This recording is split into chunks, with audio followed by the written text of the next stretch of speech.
Immoral John Hansock here, back with another video. In my previous episode I reviewed my favorite Sega Genesis games. In this video I'm going to showcase my top Atari 2600 games.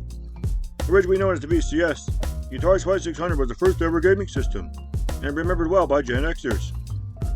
Starting at number 9 we have Steak, which is a shooter released by Data Age in 1982. This is an outstanding game which is very similar to Centipede. It has some of the smoothest gameplay and best controls on this system. Data Age was founded by Martin Meeker and released other games such as Journey Escape and Frankenstein's Monster, but unfortunately the company closed. Snake is one of the best games to play after pounding some brews. At number 8 we have Parody, which was developed and released by Ultravision in 1982. It was later re-released by Froggo. In this game you play as Daniel LaRusso and have to fight Chuck Norris. The game has responsive controls and great visuals. It also has Mortal Kombat style fatalities. The game was first designed by Joseph Amelio, who was a black belt. It's the first ever fighting game and helped launch the fighting genre which led to great series such as Street Fighter and Mortal Kombat. Parody is definitely a standard in fighting games. Number 7 is Star Fox. This hidden gem was written by Bruce DeGraff and published by Mythicon in 1983. In this game you fight off enemies while recovering as many energy crystals as possible. It's a pioneer in shooting games. It led to many other great series such as Gradius and R-Type. Nintendo copied this game when they released their own Star Fox in 1993.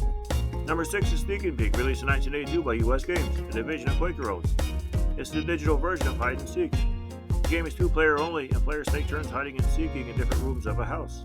It has smooth controls and intense gameplay. It also has outstanding graphics and a unique concept for its time. This is a game I recommend for drinking parties. It's more fun than Naked Twister. Number 5 is Ghostbusters. This game was designed by David Crane and released by Activision in 1985. This gem was made after the success of the Ghostbusters movie. In the game you drive to different sites, trap ghosts, and earn money to buy equipment.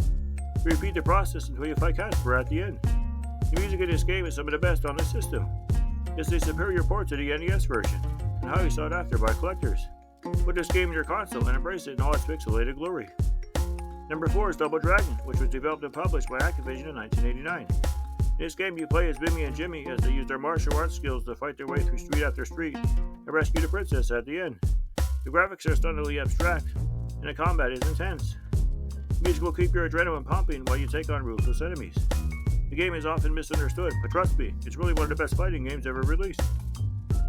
Number 3 is King Kong, released by Tiger Vision in 1982. Here you have one of the best platformers on the system.